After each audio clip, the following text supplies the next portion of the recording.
moi, je suis Serigne Modou Bousso John. Nous vous remercions de votre présence massive à ce point de presse, largement motivé par une sortie des jeunes du parti Rewmi à Thiès, le 18-10-2017, et diffusée dans la presse le lendemain. Dans les propos introductifs de leur conférence de presse, ces jeunes laissent apparaître nettement le vent de trouble, de décadence et de faillite qui souffle sur le parti Rewmi. Ceci les conduit à un tâtonnement d'envergure, un questionnement sans fin et finalement à des attaques directes, des accusations gratuites à l'encontre de Babacar Pascal Dione, leader du mouvement Dolil Macky à Thiès. Les responsables et militants du mouvement Dolil Macky que nous sommes ont jugé nécessaire d'apporter des clarifications et des réponses destinées aux Thiessois. Sur ce, deux grands points. Le premier point, accusation directe et nominative sur Babacar Pascal Dione. Nous, responsables politiques et cadres du mouvement, laisserons personne, sous aucun prétexte, ternir l'image de marque de notre leader qui a largement contribué de façon significative et décisive à la défaite du parti Rewmi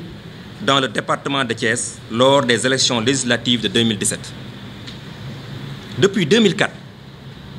Thiès vient de trouver en la personne de Babacar Pascal Dione un responsable digne de confiance,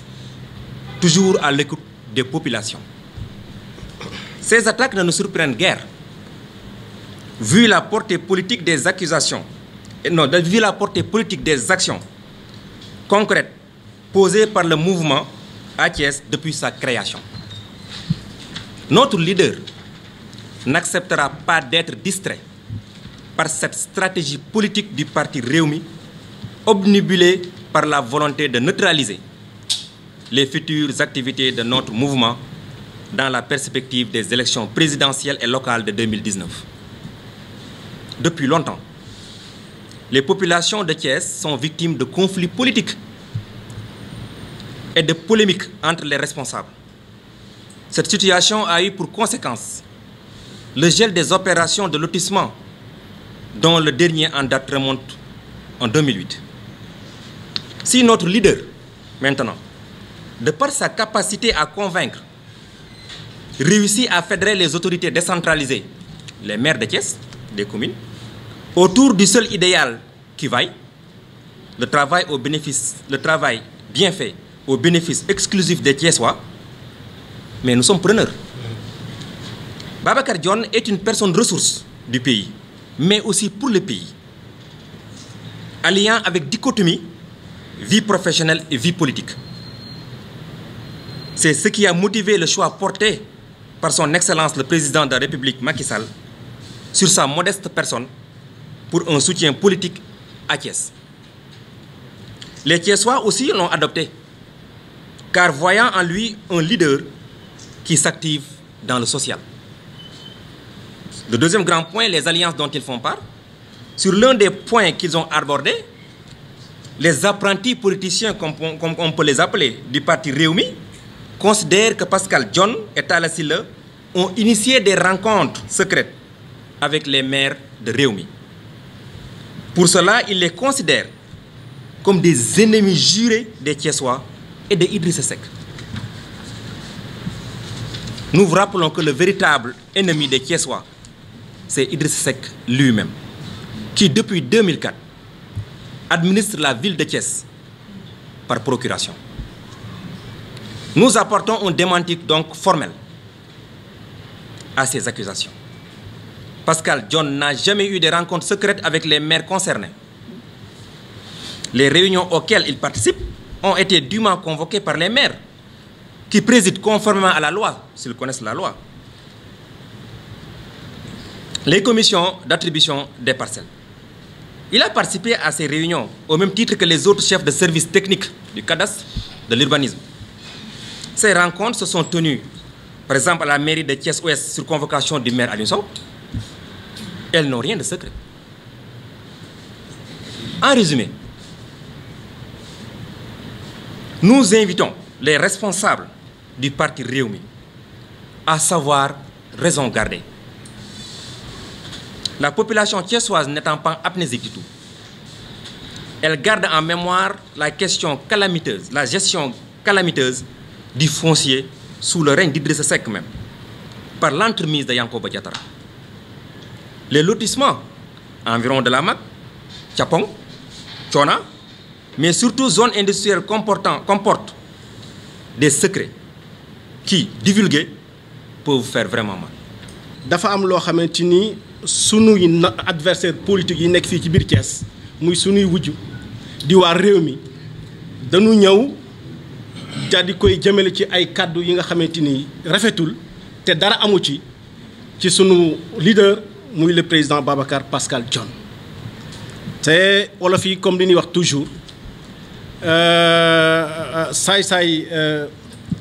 waxul dëgg mais yàq nay xel mais jàpp na ne yii xel du ko yàq parce que xelu mouvement Babacar Pascal Dione mooy ni ñu participer massivement ci élection législative du 30 juillet 2017 noonu la ñu fas yéene continuer ànd ko ak Benno Bokk Yaakaar pour fexe ba président de la République ñu réélire ko en 2019 élection locale ya cay topp ñu fexe ba la coalition Benno Bokk Yaakaar incha allah fekk ñu gagné présidentielle yi daal di jël yooyee élection loolu nag moo tiitloo sunu gaañi réew mi ba tax ñu bëgg a tilimal sunu der te yàlla dogal mi nga xamante mooy setal na deru le président Babacar Pascal Dione ak kilifa ak responsable yi ànd ak moom suñu ñëwee di wax ne le président Babacar Pascal Dione dafa am lu loxoom laal ci wàllu suuf ci wàllu foncier danu ne loolu dara amu ca te boo ko dee seet loolu ay wax kese la ay nar kese la ndaxte kenn ku ne xam na ne en tant que receveur des domaines mënul bañ a wax ci foncier parce que moo koy régulariser moo koy tax mu jaar yoon mais inspecteur des impôts et domaines yi ak receveur des domaines yi amuñu suuf day compétence yoo xamante ni état central maanaam nguur gi da ko dénk collectivité locale yi comme kon ñoom ñoo am droit di joxe suuf waaye buñ ko joxee tamit ci bànqaasi état yi nga xamante ni ñoo nekk ci biir région yi kenn ku ci nekk liggéey ba nga ca war a def da nga ko cay def loolu moo ci dugal le président Babacar Pascal Dione. comme ni ñu koy waxee amul les responsables amul benn les responsables les militants responsable militant MDM mouvement Dolli Macky yi nga xam ne ni moom la ñu doon dañu gis ne dafa laaj na war na tamit ñu leeral Thiessois yi mais leeral tamit Sénégalais yi leeral opinion nationale que ñii nga xamante ni ñoo jóg di wax li ñuy wax dara amu ci kon duñ leen bàyyi ñu def comme ni ñu ko bëggee c'est parce que li ñu tax a jóg te ñu wax ko léegi ci la ñuy continuer di ca nekk mooy lan mooy liggéey ngir intérêt Thiessois yi ci la ñu président Babacar Pascal Dione woo liggéey tamit ngir ànd ak président de la République nga xamante ni fi nga xamante ni ñun gis nañ ko mu teg fi tànkam mooy Sénégal guy naat Sénégal goo xamante ni sénégalais yi ci bépp fan ak fu waay mën a féete dina gis boppam ci doxalinu réew mi. loolu moo waral le président Babacar Pascal Dione engagé wu ci politique kilifa la goo xam ni gu mag nekk kilifa ci réew mi ñun ñi topp ci ginnaawam tamit duñu ay waya kenn ku nekk dafa am responsabilité boo chargé wu nekk kilifa ca gox ak goxaat ya nga nekk. kon bu ñu àndee ak moom c'est parce que vision bi mu am teg na ko fu leer mooy gis na ne président de la République mooy ki nga xamante ni moom lañ doon seet te moom la Sénégalais yi yaakaar ci li mu wone ndaxte olof yi nee na ku la jox ndekki su la jegee añ war ngaa xam ne doo fande. kon ñoom bu ñu ñëwee bëgg a tilima loolu ci ay gone yu ndaw yoo xam ni la ñuy wax teguñu ko fenn président Babacar Pascal Dione dépassé na boppam foofu. beneen bi ci des mooy bala nga digle sangu dafay fekk nga sangu ba pare sunuy natte ngay réew mi nekk fii di suñu adversaire politique ñoom mënuñu digle sangaay ci réew mi ñu nekk muy Sénégal mënuñu koo digle tamit ci gox bi ñu nekk muy Thiès parce que ñun ñëpp ay Thiessois lañ ay Thiessois lañ de commune ay Thiessois lañ tamit di département kon xam nañ li fi xew démb ak bërki démb ak tey nee naa leen man mii di wax ak yéen conseiller départemental la de Thiès su amee kenn koo xamante ni mooy ennemi Thiès nan ko wax mooy le président Idrissa Seck parce que depuis 2004 jusqu'à nos jours ba suñu jëmmi tey liñ ko Thiès waay wóolu jaarale ko par ci suffrage universel maanaam fal ko ci ay carte loolee dafa jëlaat ci ko ne waa Thiès waay li ngeen ma jox soxlu ma ko tuuti na ci man leneen laa bëgg dem dénkaane ko kon kooku moo respecté wul Thiès waay kooku mooy premier ennemi de Thiès waay kooku du kon le premier ennemi de Thiès waay foofu lañ koy seet man mii di wax ak yow wax naa leen sànq ne conseil départemental la te Idrissa Seck il est le président du conseil départemental depuis le 29 décembre 2016 conseil départemental tenirul benn session te li nekk ci code yi muy code général des collectivités locales daf ne chaque année conseil départemental war na tenir lu gën gaa néew ñetti session parce que collectivités locales yi li leen di doxal mooy amoo droit ñëw teg benn brique te convoqué woo session ndaxte conseil bi moo am droit délibéré kon foofee xam nga ne liggéey amu fa kenn ku ne xam ne conseil départemental dox defu ko ndaxte Idrissa Seck man en tant que conseil ñaari yoon laa ko mas a gis muy ouverture en 2014 bi ñu ubbi conseil départemental ak deuxième session boobu laa mas a gis Idrissa Seck en tant que conseil kon kooku moo joxul cër Thiessois yi moo nawlawul Thiessois yi kon tey bu ñu ñëwee tey di wax lii mooy le président Babacar Pascal Dione day tenir ay réunion secrète fii réunion secrète amu fi c'est parce que bu fi li nga xamante ni wax naa ko sànq ci ay prérogatives am muy li ñuy démentir ne le président Babacar Pascal Dione day tenir ay réunion secrète loolee nekkul parce que ci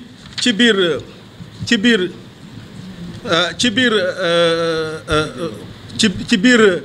ay compétences am loolu li nga xamante ni tenir na ko comme réunion du réunion secrète réunion la boo xamante ni le maire de la commune ouest monsieur Aline Sow moo ko convoqué ko moom en tant que ay qualité am ak ay compétences am de receveur de domaine loolu ba mu ko convoqué daf cee ànd ak commission yi nga xamante ni ñooy saytu wàllu suuf si kon boobu réunion secrète amuñ ci mbir mi nan ko waxte dee ñoom lii dafay wone ne waa réew mi am nan ay problème ci seen biir suñu amee ci ay problème ci seen biir nag nan ko régler ci seen biir le président Babacar Pascal Dione bokkul réew mi mouvement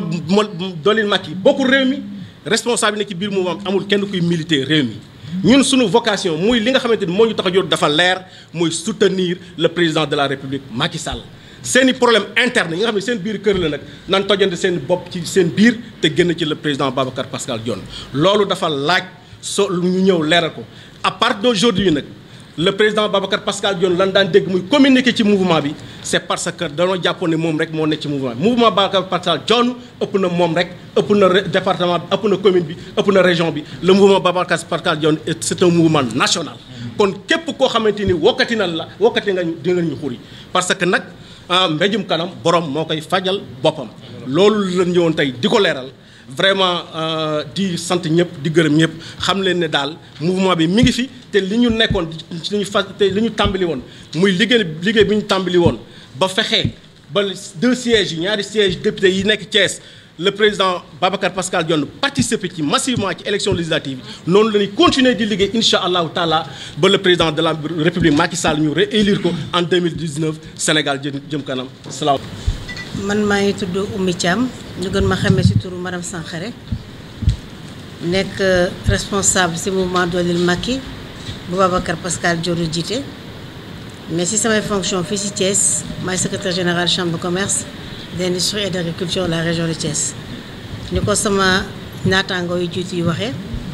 suñu leader Babacar Pascal Dione bi ko président Macky Sall santé mission pour mu jàppale ko fii ci Thiès dafa dem seeti ji ay compétences ñii moo leen seeti ñii ñoo gis ji ko mu neex ko ñu ñëw seet si ko woo ko ñu ànd ak moom donc compétence yi mu seeti mooy keneen ne que mooy ñun ñi en toute modestie ak ñi nga xamante ne ñoo nekk sama ginnaaw am na ko wax sànq mënuñoo lim mais fii képp ku fi la toog nekk nga cadre si fi nga toog nekk nga njiit sa fa nga ne donc cellules yëpp ñoo fi nekk li ñuy daje tey nag vraiment dafa xaw a doy waar te dafa naqari sa xol te ni ko tubaab bi waxee dafa pathétique xam nu ñuy waxee pathétique si olof ndax yaakaar naa ne su fekkee tey nekk dafa am benn parti politique bu nekk Thiès laa mën a wax sax en l'occurrence dañu dem ba am ay jafe-jafe seen biir seeni njiit wax dëgg yàlla amoon fii comment dire ay woon fi si ay temps yu passé waaye temps yi ñu nekk nii mu nekk en perte de vitesse fay ba élection législative yi ñu passé as ndam li ñu jot a am ci ville de Thiès bi il a fallu que mu dem coaliser ak yeneen parti pour ñu mun a am sax as ndam ci ville de Thiès terewul ko ne que waa Benno Bokk Yaakaar duma leen ci département bi ba ñoom ñii amuñu kenn koo xam ne représenté leen tey ci hémicycle.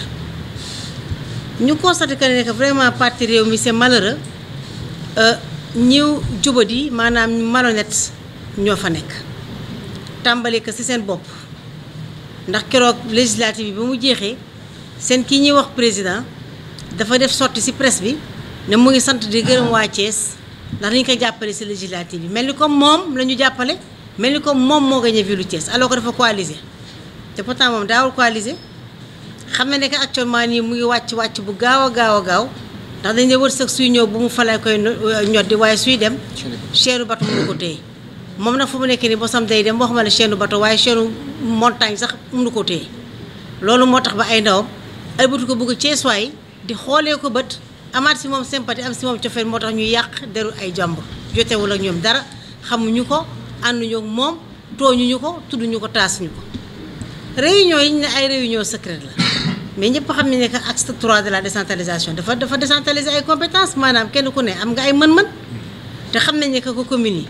compétence transférée suuf si ñoom la su fekkee tey ne que maire Aliou Sow dafa woote réunion si maire mais am na droit convoquer Babacar Pascal Dione parce que daf ko war a woo en tant que receveur des domaines de Thiès comme nu mu woowee urbanisme comme nu mu woowee cadastre loolu amul nuñ si làq ne batu amu si donc gisuñu lu tax ñu bëgg a ñuulal tilimal deru suñu leader te suñu tilimalee suñu deru leader ñun ñii bootu suñu leader lu ñu tilimal suñu der ñu bootu suñu ginnaaw lu ñu tilimal seen i der ñun nag chaque fois suñu président daf ñu wax ne que man dama ñëw pour dolli Macky yéen di ngeen ñëw pour dolli Macky bu leen tontonte bu leen defante ndax lu nekk dégg nañ ko fi lu nekk jànkonteel nañ ko fi bokk ñu Thiès ak fee la ñu bokk alors que Thiès région la indivisible kenn mënu koo pàcc loolu yëpp ñu toog di muñ ndax daf ñuy ne suñu jëlee loqatee seen bët te su jëlee ngeen roof jox ki leen tooñ ngeen jox ko loxo ne ko baal maa ngeen avancé xam ne que da ngeen am vision xuloo xeex taxu leen a jóg ndax ay intellectuel ngeen te da ngeen dépassé loolu même ñi si jàngul sax nekk nañu intellectuel seen i boor ndax am ñu njëriñ seen i boor donc vraiment